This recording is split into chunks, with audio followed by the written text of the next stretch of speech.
Hi hello అండి, welcome back to my channel. ఎలా ఉన్నారండి? అందరు బాగున్నారా? నేనైతే చాలా బాగున్నాను అండ్ మీ అందరు కూడా బాగుండాలని చెప్పి అనుకుంటున్నానండి. ఏం లేదు, నిన్నైతే ఒక వీడియోకి కామెంట్ పెట్టారు. ఇంకా నేనైతే దాని గురించి మాట్లాడదామని చెప్పైతే ఇంక ఇప్పుడు ఇట్లా వీడియో తీస్తున్నాను అనమాట. ఇంక ఇప్పుడైతే ఇట్లా వీడియో తీస్తున్నాను అనమాట. ఏంటంటే నిన్న ఒకళ్ళైతే కామెంట్ పెట్టారండి, నేను వాళ్ళకి చెప్తున్నాను ఇది. నా ఫేస్ ఎలా ఉంటే మీకెందుకు? నేను అడుగుతున్నాను, నాకు తెలియక. నా నా ఫేస్ నా ఇష్టం కదా. ఎలా అయినా నా ఇష్టం వచ్చినట్టు నేను ఉంచుకుంటా నా ఫేస్ని. మీకు అవసరం లేదు కదా. మీరు బాగున్నారు కదా, మీరు అందంగా ఉండుంటారు నాకు తెలిసి. అంటే అందుకే కదా మీరు ఇంకొకళ్ళని వేలెత్తి చూపించారు. అవునా కదా? మీరు బాగున్నారు కదా, అక్కడికి తృప్తి పడండి చాలు. అవతల వాళ్ళ ఫేస్ ఎలా ఉంటే మనకెందుకు? అవతల వాళ్ళ అసలు వాళ్ళు ఎలా ఉంటే మనకెందుకు ఫస్ట్? ఇంకా అది ఫోన్ వచ్చింది అందువల్ల అని చెప్పి నేను వీడియో ఆపాల్సి వచ్చింది. ఇంకా మళ్ళీ కంటిన్యూ చేస్తాను. అది నేను చెప్పేది ఏంటంటే, నా ఫేస్ ఎలా ఉంటే మీకెందుకు అని నేను అడుగుతున్నాను. మీరు అందంగా ఉండండి చాలు, మీరు నీట్గా ఉండండి, సరేనా? అవతల వాళ్ళ ఫేస్ గురించి, అవతల వాళ్ళ నడవడిక, అవతల వాళ్ళ అసలు అవసరం లేదు మీకు చెప్పాలంటే. ఎవరి ఇష్టం వాళ్ళది ఉంటుందండి, సరేనా? ఎవరి టేస్ట్ వాళ్ళకు ఉంటుంది, ఎవరి ఇష్టాలు వాళ్ళకు ఉంటాయి. ఎవరు ఎట్లా ఉండాలనేది వాళ్ళ ఇష్టం. నేను ఎట్లా ఉండాలనేది నా ఇష్టం, మీరు ఎట్లా ఉండాలనేది మీ ఇష్టం, సరేనా? ఒకళ్ళ గురించి ఎప్పుడు కూడా వేలెత్తి చూపించొద్దు.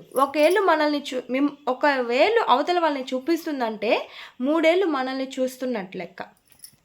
అది ఇట్లా చూపించామంటే కనుక 3 ఏళ్ళు మనల్ని చూస్తున్నాయి, అది గుర్తుపెట్టుకోండి అవతల వాళ్ళని అనేటప్పుడు, సరేనా? నేను యాక్చువల్గా రియాక్ట్ అవ్వకూడదు అనుకున్నాను దాని గురించి. కానీ మనం ఒకసారి వాళ్ళకి చెప్పలేదంటే మాత్రము ఇంక వాళ్ళు ఇంకా కిందకి లాగుతూ ఉంటారనమాట. ఎవరైనా సరే ఓర్చుకోలేరు పక్కన వాళ్ళని చూసి. నేను చెప్పేది అదండి. అది కామెంట్ ఎవరైతే పెట్టారో నేను వాళ్ళకైతే నేను ఇది చెప్తున్నాను, సరేనా? ఇంకెప్పుడు కూడా ఎవరిని కూడా మీ ఫేసు ఏందమ్మా నీ ఫేసు, అసలు నీకెందుకు? నా ఫేస్ ఎలా ఉంటే నీకెందుకు? నేను అడిగాను నా ఫేస్ ఎట్టుందో చెప్పమని.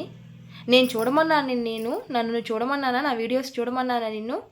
నీకు ఇష్టమైతే చూడు, లేకపోతే స్వైప్ చేసేసేయి, స్కిప్ చేసేసేయి, వదిలేసేయి. నిన్ను ఎవరు బతిలాడారు? నా వీడియోస్ చూడు అని బతిలాడానా నేను? లేదు కదా.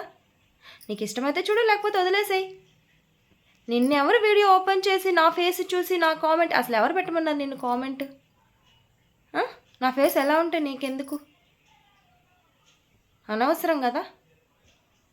దయచేసి ఎవరిని కూడా ఇట్లా కించపరిచే విధంగా, తక్కువ చేసి మాట్లాడే విధంగా అయితే కామెంట్స్ పెట్టొద్దండి. మీకు ఇష్టమైతే చూడండి, లేకపోతే వదిలేసేయండి. చూడని అవసరం లేదు. ఎవరు కూడా మిమ్మల్ని బతిమలాడరు చూడండి అనేసి. మేమేదో యూట్యూబ్లో ఏదో ఇన్కమ్ వస్తుంది కదా, హౌస్ వైఫ్స్ కదా, ఇంట్లో కూర్చుంటే ఏమొస్తుంది, ఏదో ఇన్కమ్ వస్తుందంట యూట్యూబ్ చేసుకుంటే అన్న ఇదితో చేసుకుంటున్నాం యూట్యూబ్ ఇంట్లో ఉండేవాళ్ళం. ఎందుకంటే మేము బయటికి వెళ్ళి పని చేయలేము, అట్లాగని ఇంట్లోనే ఖాళీగా కూర్చొని తినలేము. మాకు ఏదో ఒక ఆశ ఉంటుంది కదా, ఏదో ఒకటి సాధించాలి, లైఫ్లో సెటిల్ అవ్వాలి, ఒకరి మీద డిపెండ్ అవ్వకూడదు, ఒకరి కాళ్ళ కింద ఉండకూడదు అని ఉంటుంది. కానీ మేము బయటికి వెళ్ళి పని చేయలేము, సరేనా? ఎవరి రెస్ట్రిక్షన్స్ వాళ్ళకు ఉంటాయి, ఎవరి ఇబ్బందులు వాళ్ళకు ఉంటాయి. నేను చెప్పేది అది. ఎవరిని కూడా తక్కువ చేసి కించపరిచేటట్టు, వాళ్ళని బాధించేటట్టు అయితే మీరు మాట్లాడొద్దు, కామెంట్స్ పెట్టొద్దు. మీకు నచ్చితే చూడండి, నచ్చకపోతే వదిలేయండి. నేనైతే ఇదే చెప్పాలనుకుంటున్నానండి.